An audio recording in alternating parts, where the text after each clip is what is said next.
Bonjour les amis et bienvenue dans cette vidéo qui va tout vous apprendre sur ce qu'est le Web 2.0, ce qu'on appelle le Web 2.0 et qui se différencie du Web 1.0 du siècle dernier où on avait du texte, des images, etc., des liens.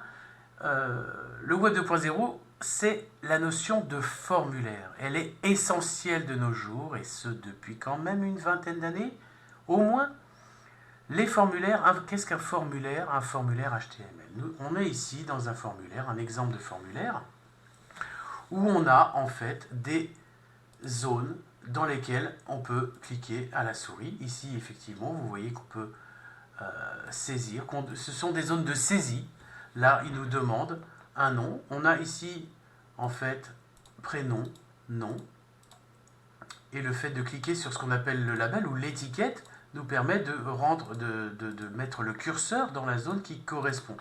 Ici, par exemple, je tape au clavier le prénom parce qu'il m'est demandé et je vais cliquer dans la zone suivante pour saisir la zone suivante. Et effectivement, ici, soit avec le clavier, soit avec la touche tabulation de votre clavier qui vous permet de passer d'une zone à l'autre.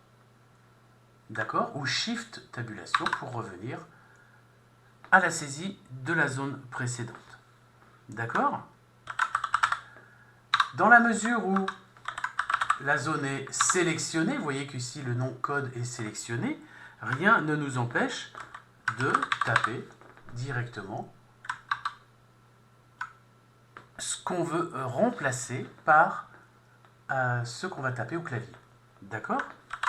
Donc Éric Durand par exemple. Ça c'est ce qu'on appelle des zones de saisie d'informations. D'accord? Le prérequis pour comprendre le Web 2.0, c'est de savoir lire.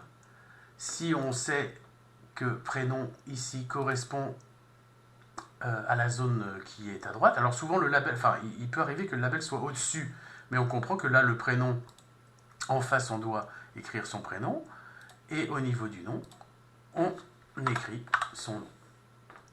Alors, il n'y a pas que ces zones, ces types de zones de saisie qui sont disponibles. Vous avez aussi ce qu'on appelle des cases à cocher. Ce sont des carrés. C'est important de noter que les cases à cocher, ce sont des carrés. Là, il nous demande si on est d'accord. D'accord, il suffit de cocher oui si on est d'accord. Donc, soit on est d'accord, on coche oui, soit on n'est pas d'accord, on ne coche pas oui. Le serveur comprendra que ça veut dire qu'on n'est pas d'accord.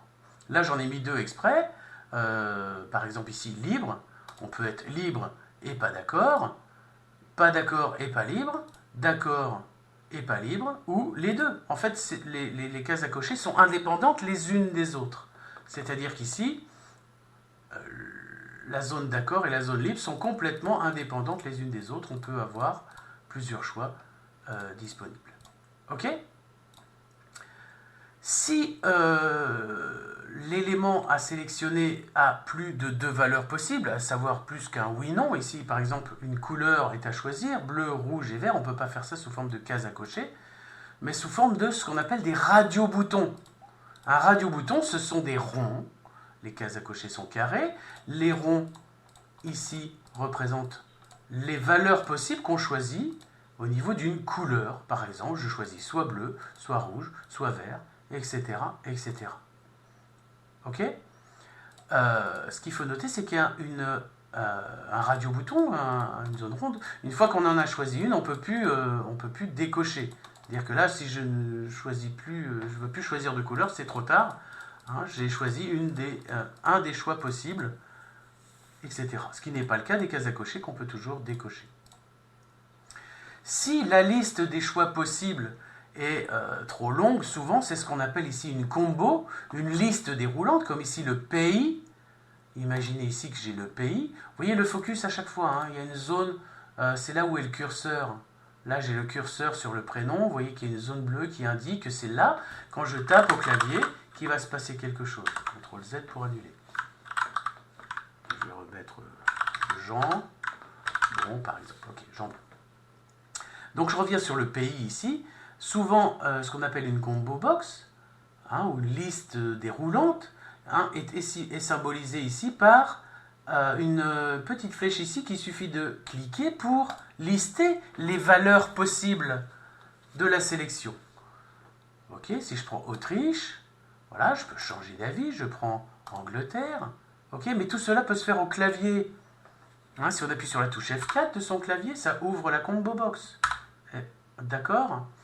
Et si la liste est extrêmement longue, il y aura une zone qui permettra de dérouler les éléments, mais on peut accéder rapidement à une des sélections de la liste en tapant sur l'initiale. Par exemple, si je tape F, je me mets sur France. Si je tape H au clavier, je me mets sur Hongrie.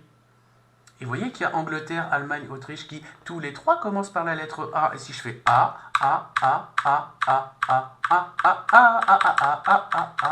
je me balade en fait sur toutes les valeurs possibles, que ce soit ouvert ou fermé. Hein. Ici, si je me mets, si je ferme l'élément et je tape H, je vais sur Hongrie. P, je vais sur Pays-Bas. Je me balade sur tous les éléments qui commencent par la lettre A. Et c'est pas seulement l'initiale. Si je veux l'Angleterre, je peux taper AN. Si je veux l'Autriche, je peux taper AU. Voilà, ce sont des astuces en fait qui vous permettent de sélectionner, saisir dans des zones, cocher sur des cases à cocher ou sélectionner des éléments de radio-bouton ici, d'accord, ou choisir dans une liste au clavier, F4 pour ouvrir, F4, voilà.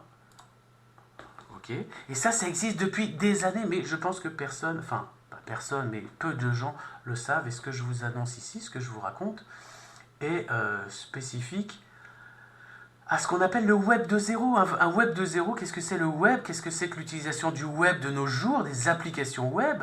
C'est souvent d'une interaction.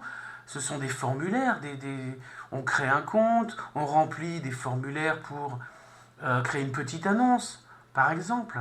D'accord? On saisit le prix dans la case prix, on choisit une photo. Alors, souvent, on a des choses comme ça, la possibilité d'envoyer un fichier.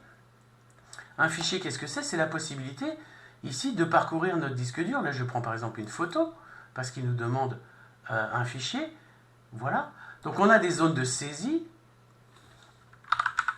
Je vais mettre une majuscule. On a des cases à cocher, on a des radio-boutons. D'accord?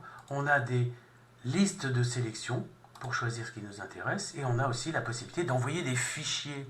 Sachez qu'en 2022, l'administration obligera la déclaration de vos impôts, de vos justificatifs, etc., dans des formulaires de ce type-là. Alors ça existe depuis 20 ans, depuis 30 ans, depuis peut-être 40 ans, avec le HTML. Ce sont des formulaires HTML qui ne datent pas d'hier, d'accord? Et ensuite, on a des boutons.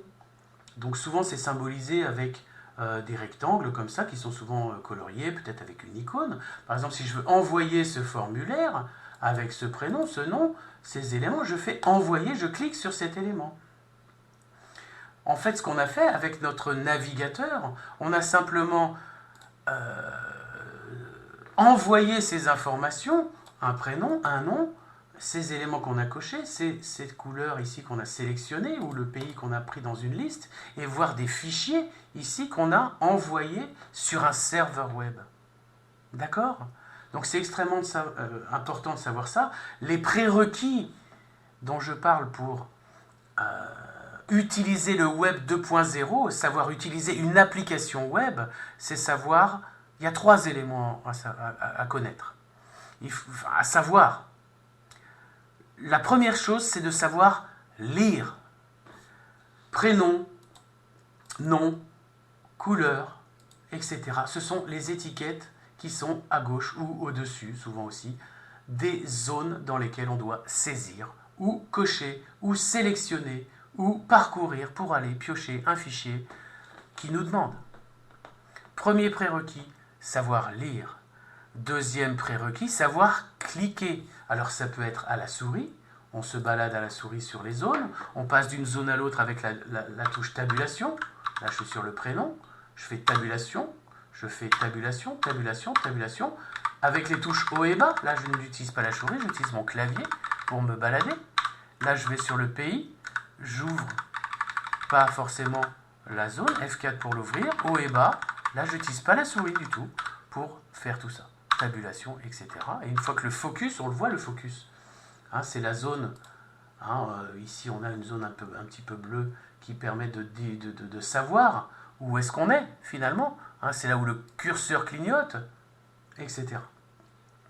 Alors sachez qu'il y a aussi la notion de complétion. Par exemple, je vais l'appeler Bernard, envoyé, ou Robert,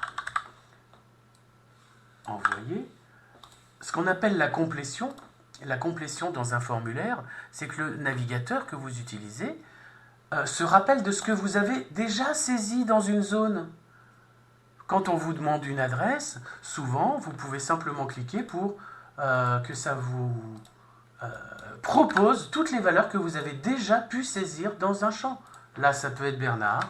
Là, je peux quitter et revenir sur ce formulaire. Le navigateur se rappellera que j'ai déjà saisi Bernard, Jean et Robert dans ce champ. Ce qui permet, en un clic, d'aller sélectionner ce qui nous intéresse.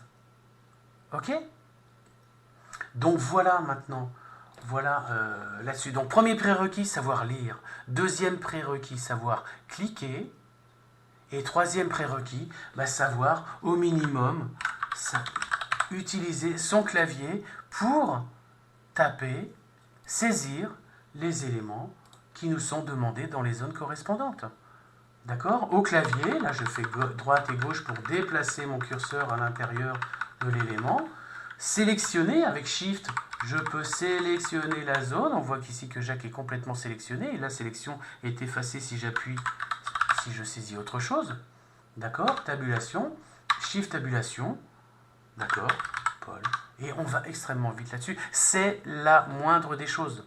Savoir lire, cliquer et saisir. Avec ça, vous êtes armé pour les 20 prochaines années, pour utiliser le web tel qu'il est maintenant et depuis de très nombreuses années et pour encore de très nombreuses années. Je vous souhaite là-dessus une bonne continuation sur Internet.